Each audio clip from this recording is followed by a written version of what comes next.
Understanding Fixed Asset Turnover. A Guide. Hello and welcome. Today, we're going to explore an important concept in the business world called fixed asset turnover. This might sound a bit technical, but don't worry, we'll break it down together. Whether you're a student, a budding entrepreneur, or just curious about finance, understanding this term can really help you grasp how efficiently a company is using its assets to generate sales.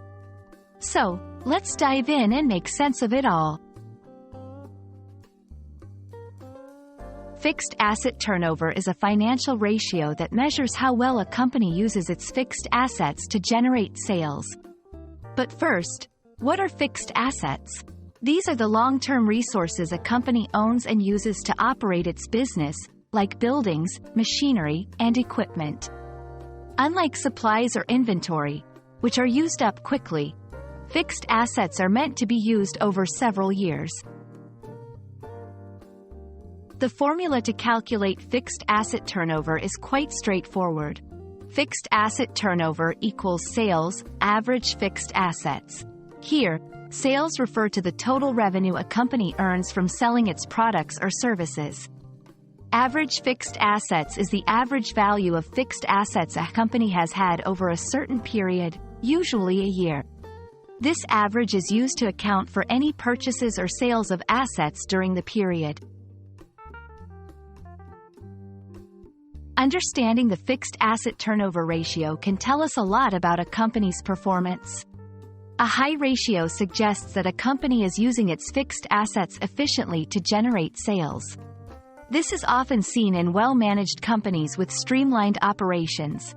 On the other hand, a low ratio might indicate that a company's assets are underutilized, which could be a red flag for investors or managers. This ratio is particularly useful for comparing companies within the same industry, as different industries have different capital intensities. For instance, a manufacturing company typically invests more in machinery and equipment than a software company, leading to different expectations for their fixed asset turnover ratios. Let's put this into context with a simple example. Imagine two companies, A and B, both in the manufacturing sector. Company A has sales of $1 million and average fixed assets of $500,000, leading to a fixed asset turnover of 2. Company B, with the same amount of sales, has average fixed assets of $250,000, resulting in a turnover of 4. This tells us that Company B is using its fixed assets more efficiently than Company A to generate sales. For investors, stakeholders, or managers, such insights are invaluable when making decisions about where to allocate resources or invest money.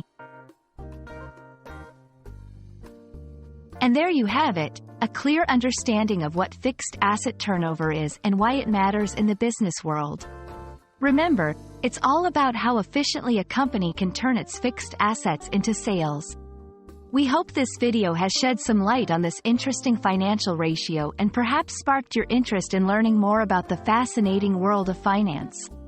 Thank you for joining us today, and we look forward to exploring more topics with you in the future.